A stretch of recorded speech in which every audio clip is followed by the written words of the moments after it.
This is Jack Donovan, author of The Way of Men, and you're listening to Start the World.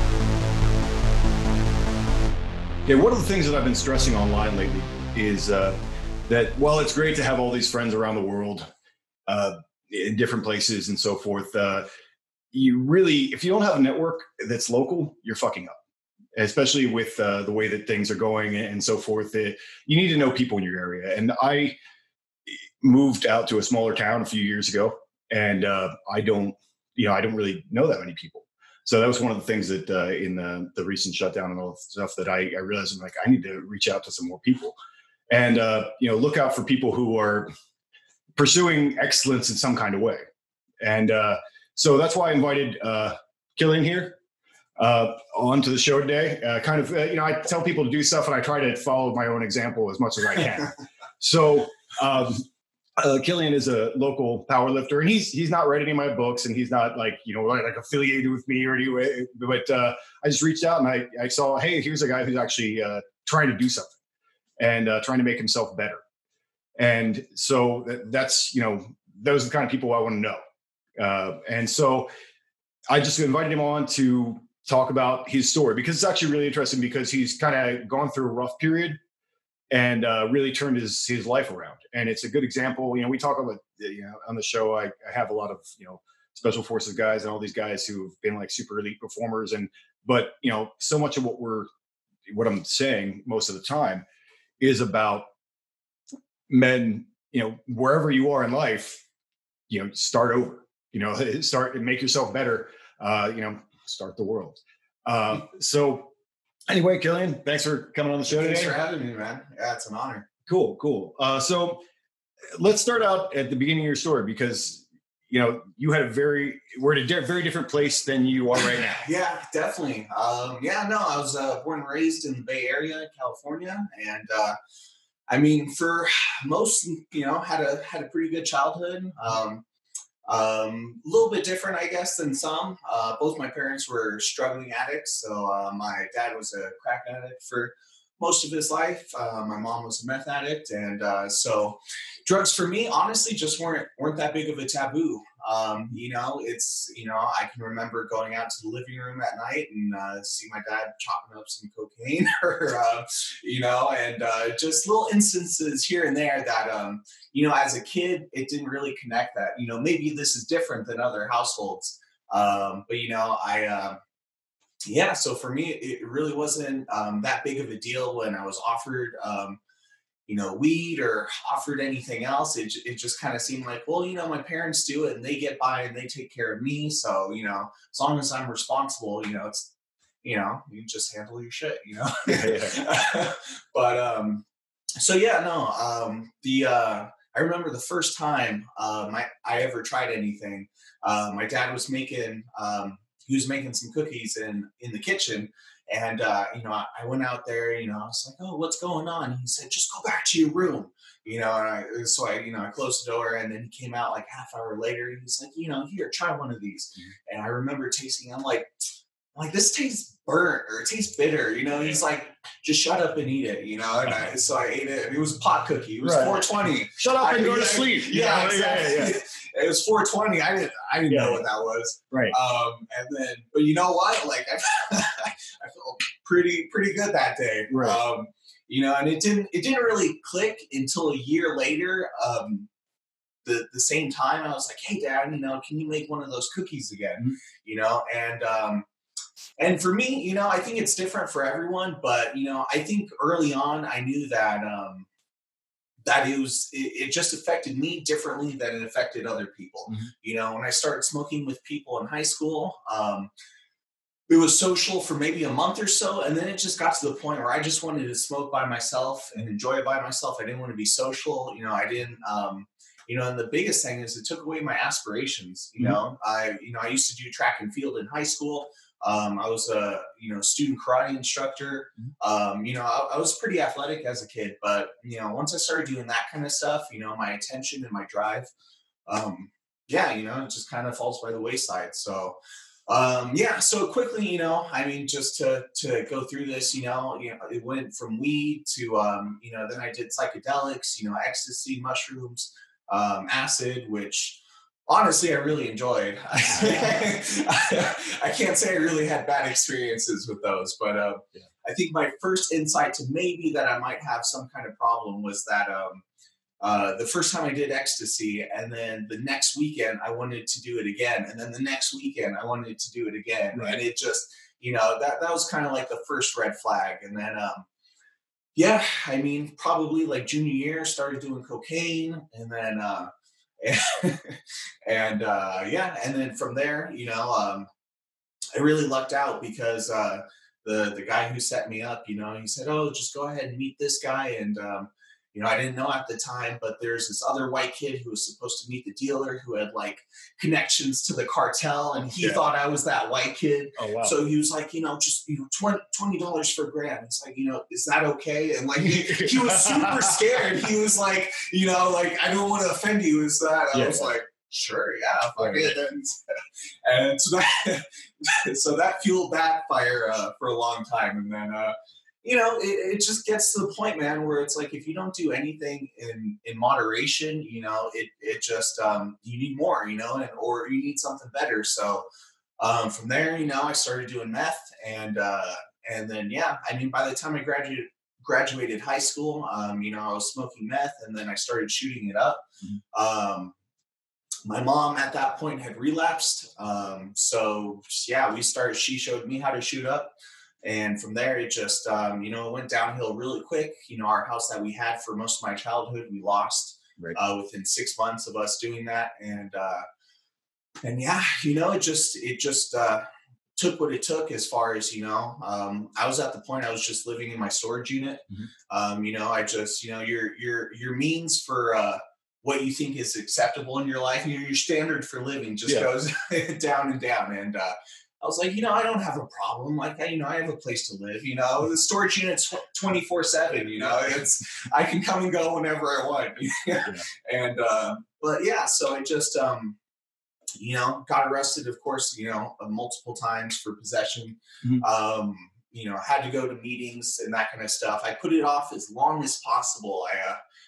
I don't know if you've ever seen the show Entourage, but this main character, Vince, he's like an actor who eventually has a drug problem. He goes to rehab. He gets out. He's on a movie set. He relapses on the movie set, and then the director's like, I need you to take a piss test because I don't think you're clean. Right. And so he's freaking out during this whole process, and he buys what's called a Whizzinator. Right. The fake penis. Right. And so my best thinking at the time was like, I saw that show. I was like, maybe I could get one of those. And I did. I found one. And that was probably one of the stupidest things I've ever done, because I'm literally like in the court, I'm on probation. I'm in the courthouse, I'm in the bathroom, and the police officer, he's standing in front of me. He's not behind me while I'm taking it. Yeah. So he's standing in front of me, and I'm using this thing, and right on the front wall it says, tampering with any evidence or, messing up a test, is a felony charge. Right. And here I am with just a misdemeanor drug charge, but thinking, like if I can get by for another week, then, that's the easier way. And so, thankfully that came to an end because my mom turned me in. So, but I'm just grateful because I can laugh about this shit now. It's what I've done. It's not who I am anymore. But it just got to the point, man, where I was sick and tired of being sick and tired, you know, and so through that process, when I first got sober, I needed an outlet. I needed something to fill my time, and lifting became a pretty big cornerstone of what helped me get continuous sobriety. Because I was coming in and out, when I first came to the rooms, and then wasn't until I started lifting that it's a mind, body, and spirit thing. You can't just focus on the mind and the spirit and be eating McDonald's 3 times a day and expect to feel better. It really is a holistic thing. So I started lifting. I got sober. I got into a relationship, with my fiance now. We had a kid who was a micro preemie, so he was 3.5 months premature. He was like 1 pound, 5 ounces when he was born. Mm-hmm. And at that time, that's when I took up powerlifting, because it was such a stressful time in my life, and to try and deal with it through sobriety and, find an outlet. I just found myself gripping the weights a little bit harder than normal, right. and, just a little more aggression. And, it really became therapy for me at a certain point. It stopped going, it changed from a hobby to like therapy and meditation. It was that like 1 hour where, that's why I love powerlifting, because in the moment, you're not thinking of anything, you're just, your breathing is honestly the only thing that's going through your head, and just, maybe a few cues here and there. But right.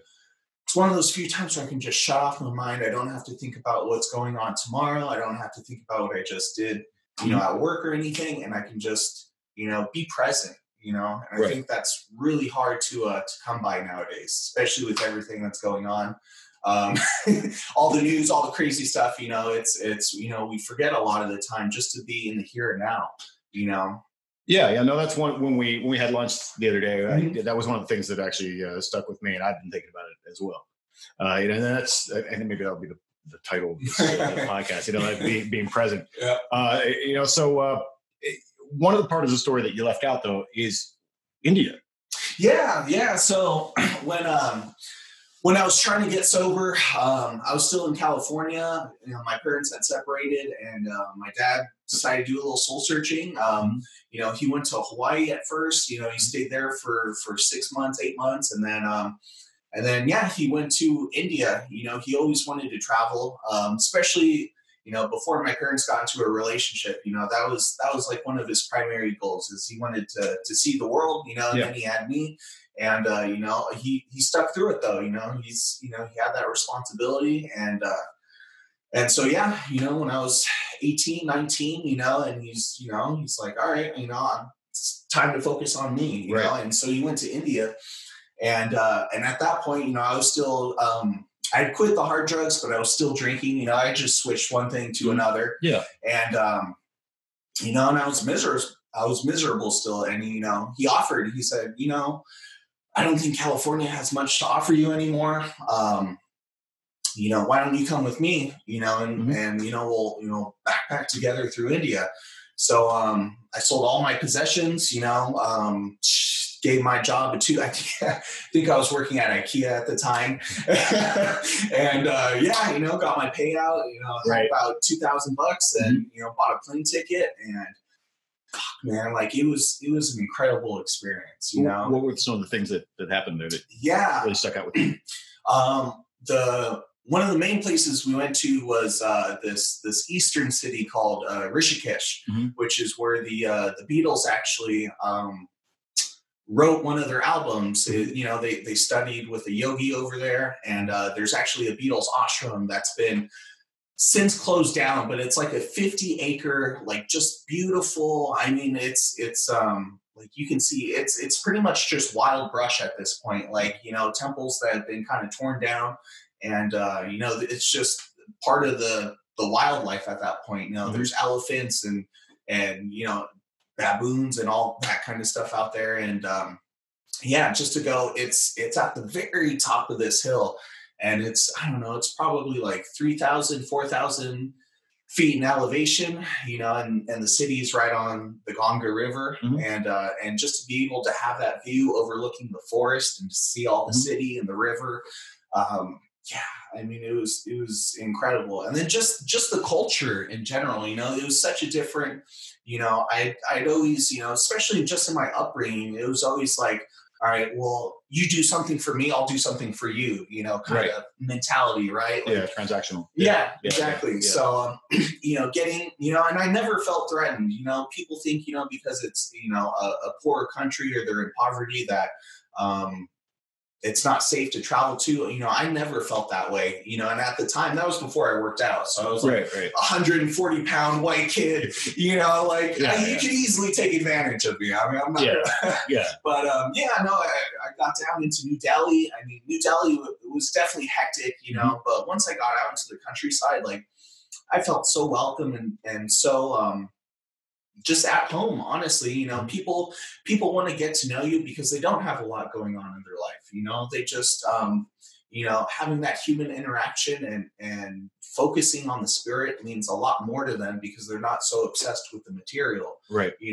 And of course there's every exception to the rule. There's still you'd hang out with people for most of the day, and then at the end of the day they're like, oh, can I have like a couple hundred rupees, right, and then sometimes that was kind of the dagger, but for the most part, like, I met this guy Vikas who was he was a whitewater river rafting tour guide, and so he took us on the Ganga River and to do that, and then we had little mopeds the entire time, and we went to he showed us to all these different temples, and he never asked for one thing, and it was just like out of pure friendship and wanting to get to know people, and Americans are kind of a big deal over there because there's a lot of white people, but it's they're from Germany or Sweden or mostly Europe and Eastern over there, and so I'm like, oh my God, they're like, we love Americans, they're like, where are you from? I'm like, San Francisco, because that's the easiest. And they're like, oh my God, I love San Francisco. But it was just like anywhere I went, as soon as you would meet someone, you were welcome into their home. There wasn't even a hesitation. Like, no, come over for dinner. We'll cook for you. We'll just, you just feel right at home. And so that was a great experience. Rishikesh was nice. When after we did that, we went up north to Dharamsala, which is where the Dalai Lama has his official home residence. He travels everywhere, but that's his hometown. And so it's this beautiful, beautiful hilltop, tiny little town, but it's in the mountains. Like, you can see pretty much like Nepal from there. There's just beautiful ice-capped mountains and everything surrounding. It's snowing there in the winter, and then freaking hot in the summer. And when we went there, I guess the Dalai Lama was just getting back in town from a tour. And we got to see him in town. It was an incredible experience. He gave a lecture. I don't know what it was on because it was in Tibetan, but just to be in his presence, like it felt like a once in a lifetime opportunity, and just to be with my dad throughout that whole experience, to come full circle with, like, he was the first person to give me like drugs and alcohol, and then for us to both be sober traveling together. Like, that's the kind of stuff that I'm going to remember. That's the kind of stuff that I want to pass on to my son, when he grows up, and travel the world with him and that kind of thing. So, it was, it's what I needed at the time, honestly, a fresh perspective. Yeah, no, it's really important to come full circle with your father if you can. Yeah, in that way. I used to fight with my dad all the time when I was a kid, like now, I'll get harassed on Sunday if I don't get a call. If he doesn't get the Sunday call, I get harassed, and he, in a way, he's kind of like one of my biggest fans. He's not a reader, so he doesn't read my books, but like he watches everything I do online and whatever. He's like, that was really cool. Something like that video was good. Exactly. And so it's really good to have that. I think it's kind of completes you in a way if you can make that kind of reconciliation with your father. It really, a good relationship. Do you still have a good relationship with him? He's like my best friend. Awesome. He lives in Hawaii still, but it's like, anytime he came to visit last year, and it's like we haven't been a day apart, we're still riffing on each other, and it's just, I love that guy to death. Awesome. He really is. No, that's really good. And same thing. He's like one of my biggest supporters, He's videos, and of course he's worried, like, don't break your back, 700 that's what everybody says. pounds. Like, I don't know. That's what everybody always says. Yeah. Don't hurt your back. That parental aspect. Yeah. We talk every week on the phone. We play Xbox every once in a while online, just to connect. And it's a good relationship. Awesome. So, what do you think the overall takeaways for like your experience in India? How did it affect your personal transformation? Yeah. So I think the biggest thing was just having security in myself. Like before I left for India, I was just always so insecure, I never had self-confidence. I just, I always just felt less than, or not being able to, to live up to people's expectations, or the fact that I even felt the need to live up to people's expectations in the first place.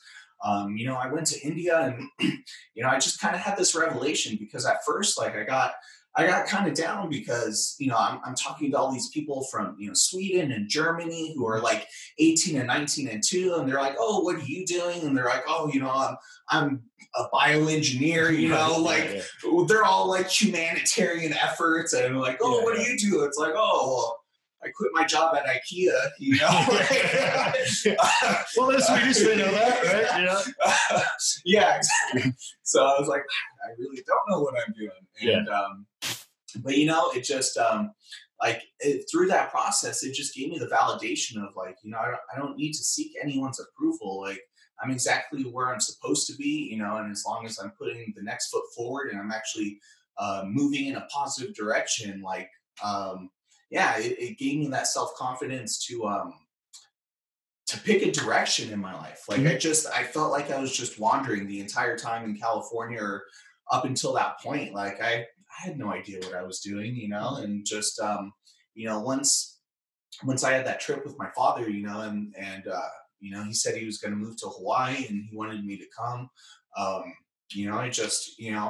finally felt like I had some authority in my life to say, yeah, this is what I want to do, right. And to move forward with that. So, yeah, a lot of people have, a lot of men have problems making decisions. Like, they can theoretically do anything, but then they don't, they don't know what to do, so they don't do anything. Yeah. And it's good to find that. So you think you found that from, just having that different experience. Yeah. Different perspective. Yeah. Just, Cool. So why don't you talk a little bit about powerlifting?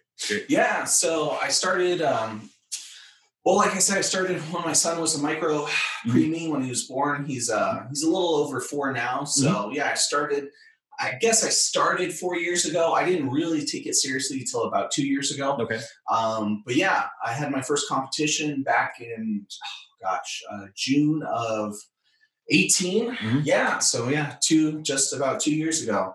And my first competition was out in, it was like in Seaside, Oregon. It was somewhere on the coast. Yeah. And the first thing I did was a deadlift only competition, out of squat, bench, and deadlift, and just to get a feel for the environment. And, I immediately had a blast. It felt like, because I have like my sobriety community, but having that was like a different kind of community where everyone comes together, because at the end of the day, like, no one wants to see a failed lift. Even if you are competing against each other, there's still that, like, if someone's going for like a 700-pound squat, like, you do want them to actually get it, Right. And so it was just, that camaraderie and like that fellowship, it was just really cool. But, for me, I mean, powerlifting in general is just, it's a form of discipline in my life more than anything, like I have a coach out in Portland, at Strength Union, and, he programs 4 exercises or 4 days for me to work out. Usually one of them's a squat day with accessories, 2 of them are bench, 1 of them's deadlift with accessories. And for me, it's more just sticking to the program and having that discipline in my life. It was the same thing when I used to teach karate, and when I was involved in that, it was teaching that sense of discipline to it really does transfer over into other area aspects of your life, whether it's being on time for certain events, or whatever the case. Like, it's important. And so it teaches me to keep a strict schedule. For me, it's, there's a part of me that's still like that adrenaline junkie, and, and so, going for, heavy weights, obviously, fits into that category. But, it really is like, because every time I get up to the platform, or every time I'm going for a PR, there is fear there at some level. There's that sense of like, can I do this? Can I achieve this? But it's like powerlifting. It's like overcoming fear on a daily basis. It's pushing past your limits, on a weekly basis, doing a little more than you thought possible. And for me, I feel like that's really important, is to always be challenging myself, not to be stagnant. you know, just to keep growing, you know, in some aspect. And yeah, so when, so yeah, even at competitions, you know, it's I've always been the mentality of like, just fucking go for it. Like, you know, like some people like to be conservative on their attempts and like, just, you know, it's like, I'm either going to bomb out or you know, I'm either going to do really well or I'm going to bomb out, you know, and at least that way I don't have any regrets about it, you know? So, but yeah, so it's I've been doing it competitively for about 2 years. I've done like 3 regional and local in Washington and Oregon, placed first in all of them. So yeah, I went to nationals last year to check it out in Columbus, Ohio, which was an amazing experience. Same thing, I did deadlift only just to get a feel for what nationals was like. Right. Huge event. I mean, 120 lifters a day for 4 days. And Columbus itself was just, you know, I really thought like, you know, what's in Ohio? You know, it's just like, it didn't strike me as an exciting place. But yeah, Columbus is very much like, a college city, you know, and a lot of nightlife. And, you know, it was definitely a nice break from a small town, you know, feel like this. It was nice to get out. And ended up placing 4th at nationals last year. And more than anything, you know, it's, you know, just, I take things so personally, especially when it comes to competition, you know, and to get 4th, you know, just like 1 away from the podium, you know, it almost sounds kind of vain or shallow that like, oh, you know, I got so upset because I didn't get on the podium. But at the end of the day, like, no one's training 6 to 8 months to not you want to win. You want to win. At the end of the day, you're not going to work your ass off just to be like, oh, participation trophy, good job. You know? So yeah, you know, I really took it to heart because I thought I was doing enough, and that's kind of the thing with the small town gyms around here is, you know, you're like, to me, I'm the guy lifting the heaviest weights around here. Absolutely. Yeah. And that's another form of like, you know, well, you get kind of complacent because it's like, well, if I'm doing 150 pounds more than everyone else, then, you know, do I really need to be pushing myself that much harder? And, but yeah, having that perspective at nationals and just seeing what those guys are pulling and squatting, like, blew me out of the water, you know, and since then I've had like just a fire, you know, in my heart to like really fucking bust my ass. And I mean, since then, you know, like, I was squatting around like 400 pounds last year. Now I'm at 600 pounds.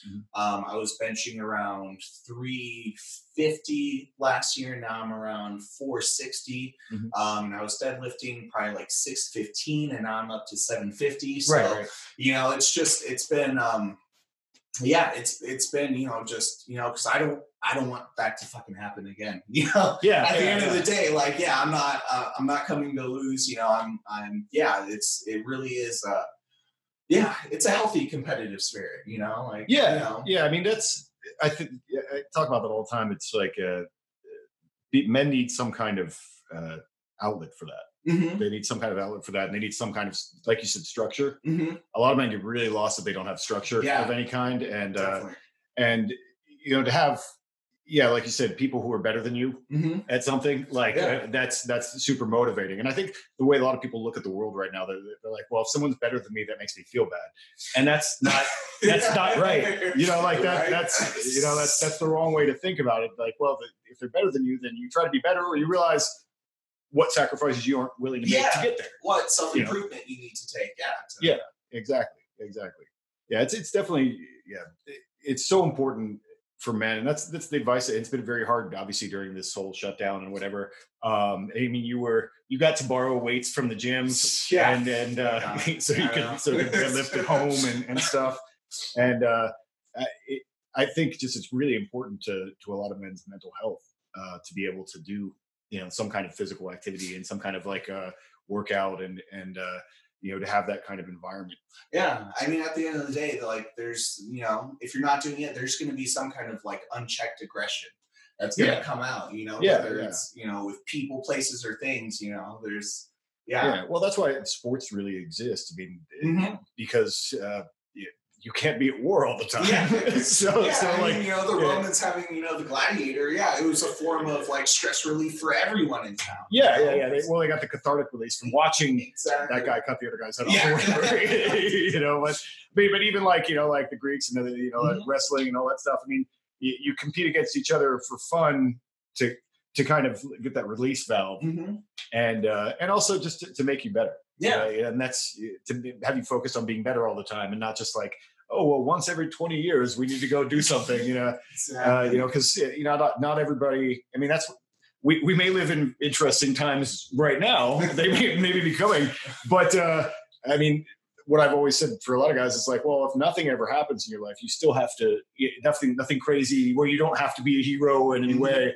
You still need to pursue that in some way, because otherwise, I think men get lost. If they don't do that. Definitely. I mean, you kind of have to make the opportunity for yourself too. You're not just going to walk to a burning tree with a cat, and have to go save it,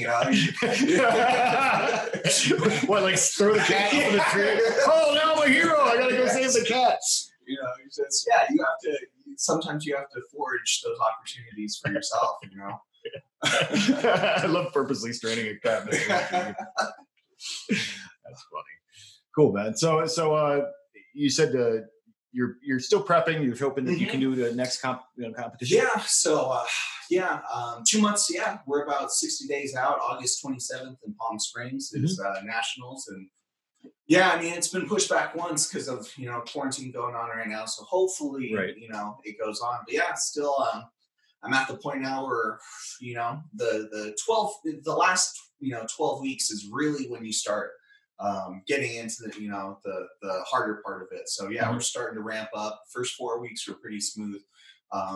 Dropping down to like maybe sets of like 4 and 5 reps, and then the last 4 weeks will be heavy singles, and knocking on wood, it's injury free still. So well, you said, and just to clarify, because people are going to be confused. Because I said, I was like, this guy's benching like 4 something, like he's like my size. Like how is he doing that? And he Killian's doing a geared powerlifting. Yeah. So can you actually explain that? Yeah. So equipped powerlifting is basically lifting with compression suits in one form or another. So you have 3 different suits each for each lift. Deadlift suit, deadlift and squat suits are pretty similar.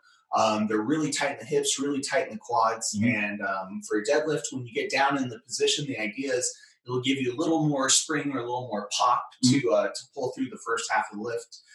Squat suits usually have pretty good stopping power when you get in the hole. So it kind of gives you that rebound out so you don't sink too low and then can't get back up, bench shirts are a fucking bitch for sure. Bench shirts are definitely when I bench in a bench shirt, it's nothing like I bench raw.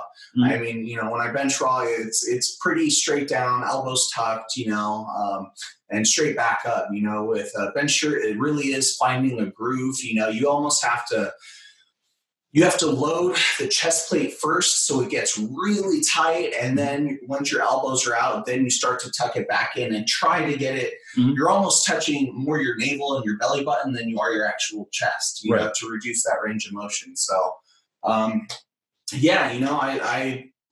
first, couple years I did raw, and this will actually be my first competition doing equipped. So, just because,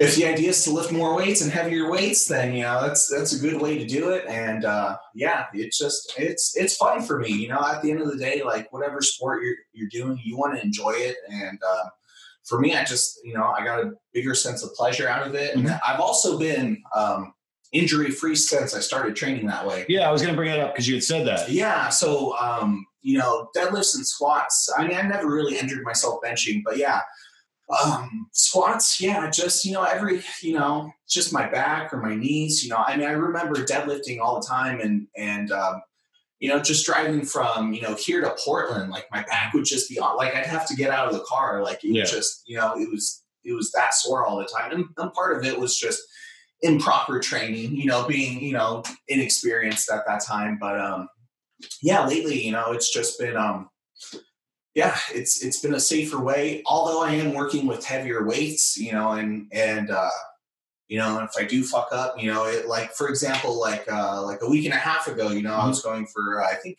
440 on my bench, and it came down just a little bit too far in my elbows.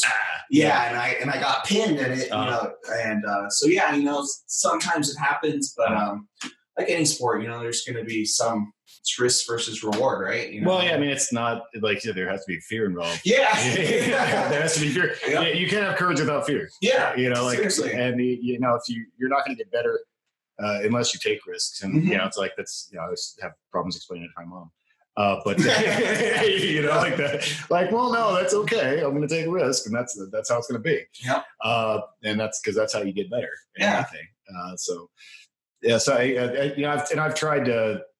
I've not obviously competed in it, but I have tried on some of these suits before in the past, and they're pretty gnarly in their own way. Oh my gosh! They like tear up your skin and like make you like kind of black and blue marks. Every week, like I have just solid purple right here, just from the bench shirt. But and getting them on, I mean, it's like rubbing baby powder on to like smooth the shoulders, using trash bags to like try to fit your arm through the cuff, and then using the bar to try and wiggle your way in.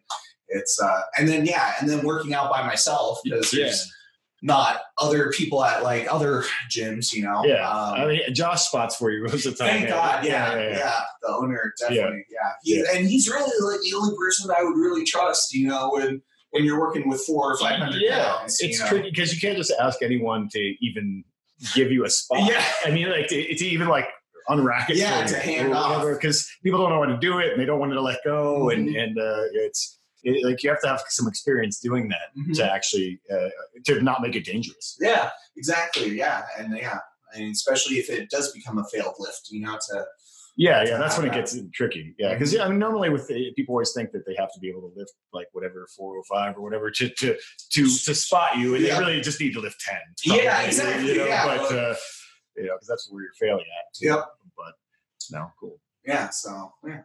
All right. So you're looking forward to the next competition? Yeah. And I don't know. So I mean, and you think that's helped you stay sober? I think so.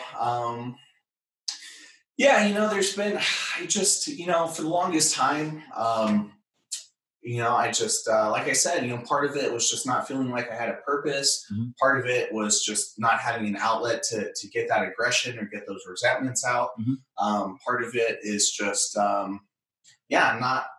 not having direction. So, I mean, powerlifting kind of gave me that real insight, to what I wanted to do, and through that, I've, found that I actually like helping other people too. I got my certification, I personal train at the power station in Hood River, and for me, like, I love it because it really doesn't even feel like a job. I go in, I help other people for an hour, and it really, like, I just feel like I'm getting paid to be at the gym. That's like a dream come true right there. And it really is like, it's a mix of clientele between people who, are just looking to lose fat. And then I have 2 or 3 clients that are actually getting into powerlifting. And that's an amazing experience too. To see, the confidence in them. Oh, no, that's super exciting. And actually, like training with somebody who just starts. Yeah. Because their numbers go up like crazy. Yeah, they just blow it out of the water. And they get that sense that like stuff that they never thought that they could do, all of a sudden they're doing. Yeah. And that changes you a lot.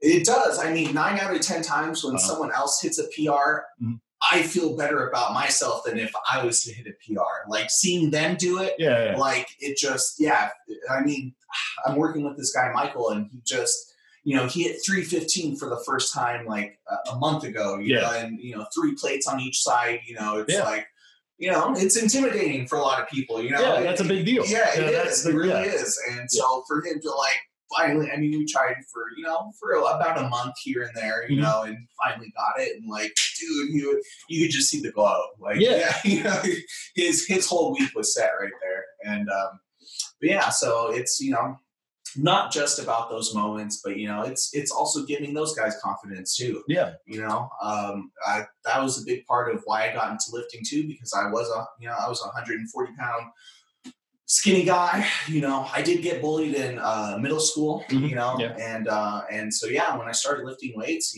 part of that aggression, just fuck it, I'm not going to get picked on again, right?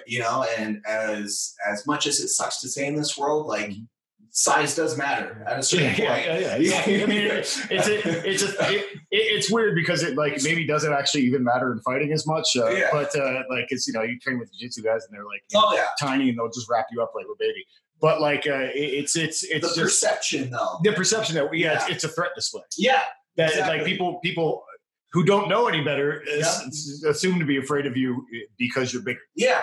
And exactly. That's one of the advantages of it, I think. Yeah. So to wrap up, I mean, we talked. One of the things I said that I liked that you said it was about being present, and what does that really mean to you? It's for me, being present is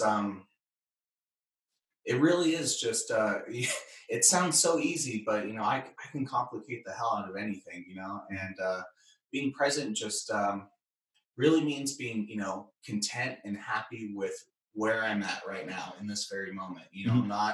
I'm not trying to figure out what has to come next. I'm not trying to fix what happened yesterday. When I can just be I can be doing something or I could be doing nothing, but if I'm just happy in that moment, if I can just appreciate what I have, not always be looking for more, and just like I am talking with you right now. I'm not, I'm not going to think about work, in a couple hours, or, the lifting I have to do tomorrow. It's that's life, is right here, it's never going to happen again right here. And, those are the memories that you hold on to, right? It's when you look back, you're not like, oh yeah, I should have planned my life better. It's it's the things you did in that moment. Right. That. Interesting. Yeah. Definitely. And it's hard for a lot of people, especially with all the distractions and whatever. I had to actually, I've talked about it a few times before. I had to, I found it hard to read anymore because I was always, online, and, I have online presence, and I'm always managing it, and I'm always doing all this stuff. But to actually read a book and be like you were when you were 12 years old, right? And be wrapped up in a story. I really had to learn to tune a lot of stuff out to be able to do that. And just be like, hey, I'm reading this story and I'm into it. It took a while to get there. And so definitely. But cool, man. Well, I think this has been cool. Thank you so much, Jack. Yeah. Cool. Thanks for being on. Yeah. Thank you, man. All right. Appreciate it. Cool.